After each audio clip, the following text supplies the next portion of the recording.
Latest survey ni PBBM, mas magpapatatag sa Administrasyong Marcos. Umaabante sa balita si Abante reporter Mavic Trinidad.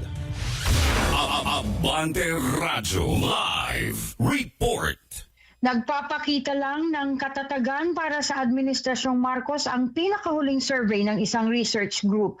Ayon kay Lanao del Sur Representative Zia Alonso Adyong, patuloy pa rin inaaprubahan ng mayorya ng mga Pilipino ang performance ng Pangulo sa kabila ng bahagyang pagbaba ng trust rating nito noong ika-4 na quarter ng 2025. Iginit ni Adyong na siya ring chair ng House Committee on Suffrage and Electoral Reforms.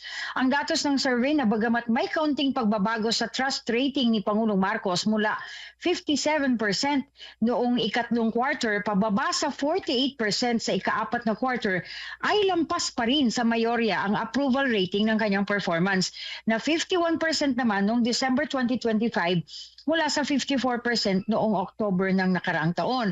Binigyan din pa ng kongresista na magkaiba ang sinusukat ng trust at approval at hindi dapat ituring na magkapareho.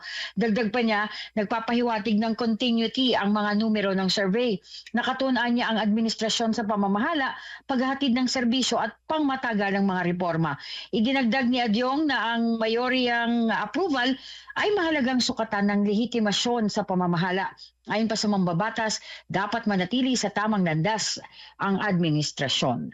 Ako si Mavic Trinidad.